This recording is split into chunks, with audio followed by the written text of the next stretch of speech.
heard the train coming. That means the end of your course. Your course is over. It's done. It's kaput. What are you going to do now? Well, I got a solution for you. I got something to think about. Let's go on from here to this notion of archiving, ending, updating, and reusing your online course. Yeah, that's what you need to do. You need to think about where you're going. You got all this the stuff in this big bucket. Audio clips, video clips, graphs, maps, labs, cases, assessments, tutorials, text, charts, labs, illustrations, diagrams. You got all this stuff. What are you going to do with it? You got to save it. You got to save it. You got to think about saving it, right? You got to design your personal plan for saving your stuff, your stuff. But you got to, go back to the old days when we had, CDs to save things in, right? This is how we saved our work. Get permission from students. If they've designed something, get their permission to include their work in galleries, in examples, models, and so forth. Also take time to update. You've got all this content, rich content. Spend an hour, spend a day, spend a half a day, whatever it is, to update it so you can reuse that stuff. Because that train whistle is going to come, and you're going to have to be ready for it. So think about sharing content between classes, reusing interoperability between classes. Think about backup plans. In the old days, we had to think about, all these CD backups that we're going to make. Tons and tons of CDs. Not today. Today, we got stuff up in the cloud, up in the ether somewhere that's being saved for us on servers, your servers, university, school servers, someone else's server. Get support. Talk to your instructional consulting office, your teaching and learning center, and ask them what to do about saving that content, reusing that content, updating that content. There's exams you might want to reuse or change. There are web-based lectures, webcasts that you've done. Maybe you had a good one. Save it for next time. Or a podcast, right? You put your little headset on again. You did your podcast. Well, you want to save that podcast. Find that exemplary stuff. Archive it. Review. Look at other courses that are out there and see what they've done in terms of archiving, what pieces that they've saved and their review policies. Think about the contents that you're using. Think about the purpose and scope of that content, who was using it in that class, the length of that content, interactivity, technical requirements, and then think about, do I want to update it or not? Maybe you don't want to. When you've done all that, then you've got to get permission, as I said. And when you ask permission, what do students say? They say, let me make it better. Let me make it better. You don't get that in face-to-face classes. Oh, Dr. Bonk, I want to make my stuff better after I got my grade. No. In an online class, you post this stuff on the web. There's an audience beyond the instructor. Students say, let me make it better. You can also get students to do a final assignment in a class where they volunteer to update your contents. And you might continue to update, accumulate more videos if you're using YouTube or TED videos or CNN videos, more web resources, more portals. Typically, you will be thinking, this is not going to be the best day of my life, updating my class, but you can actually make your courses better. Why not? My friend Jonathan Plucker does this in his class on human intelligence, and he's got one of those blow you away human intelligence portals that's just fabulous because of this. He's doing all the things I just mentioned. I've got videos in my learning theory class. Actually, Dr. Plucker and I both teach, and this learning theories video set, just the suite of videos, keeps it getting better and better and better. And students don't want to leave the class because they love watching the videos that connects the book and the content all together for them. Student project galleries, update them, reuse them, create them. And soon you'll have one of those best practice classes. You'll be selected. Your course will come up because you've done all this within your classes. You have these examples you've saved that now you can showcase to the world or to your department chair or to your deans or colleagues. You can have festivals around your best contents, best videos, best projects, right? Advice now. Remember, you're never going to feel your course is complete. You're going to continue to save contents and get rid of some things.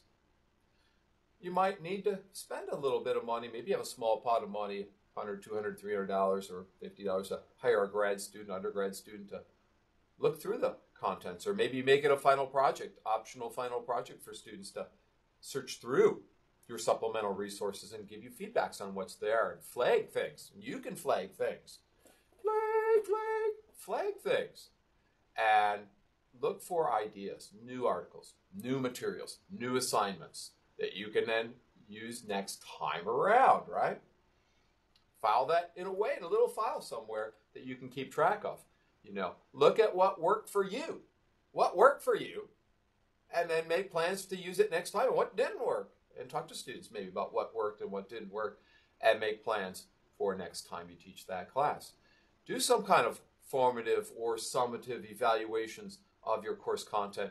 Maybe have a rating sheet that your students check off things within the class of pieces that they really liked, engaged with, those things that maybe you can get rid of. Chunk it. Chunk the contents into usable units that maybe you share with a colleague and they can evaluate for you. Leave space within your course management system for things you can update and bring in. So have a filing system, both online and physical, that you leave space for new stuff, new contents, new ideas, new trends. Store things in different places. Maybe you have a flash memory stick that you've got a lot of content that you've put on that flash memory stick so that you can find it in these terabyte data sticks eventually, right? But you also have it on CD. You might have it on a server. Multiple places to find that content. You don't want to lose it. Let's just put it that way. Find out what your requirements are within your course management system, be it Blackboard or Moodle or WebCT or Desire to Learn or whatever system you happen to be using around the world. Find out the system requirements. Here at Indiana, we use Oncourse. And then think about moving, reusing. If your course management system is being updated, can you move and reuse? When do you need to move and reuse? What contents will go along and come along with you? What policies does your university have for taking contents with you if you move to another institution, or if you retire, or whatever you might plan to do in the future, move departments? Check out OpenCourseWare from MIT and Open Yale and stuff from hundreds of universities around the world that are freely shared. Compare your contents to them. Write to the authors and ask permission to use their contents if you get a chance to. So go to MIT OpenCourseWare or Open Yale. Go to the Open Education Resource Commons, OER Commons, or the Internet Archive, or the National Repository of Online Courses, NROC. Check out that Internet Archive from Bruce DeCaley and other people, and the Wayback Machine. Thousands of courses up there at the Internet Archive. Millions of books. Lots of music too, by the way. Some Jerry Garcia stuff like this tie with my Nano holder in the... Well, that's another story, but he has lots of old Grateful Dead stuff up there in the Internet Archive as well. Open Ed resources. If you want to find a portal of portals of some of the most brilliant minds of the world that have ever created, go to OER Commons. I think it's the one resource that's just really created a difference in the world during the past 2 decades. That's sharing contents. It's not just about archiving, but go to NROC, National Repository of Online Courses, which has both higher ed and K-12 contents. Update, reuse, and archive. Talk to your instructional consulting office out there about your policies.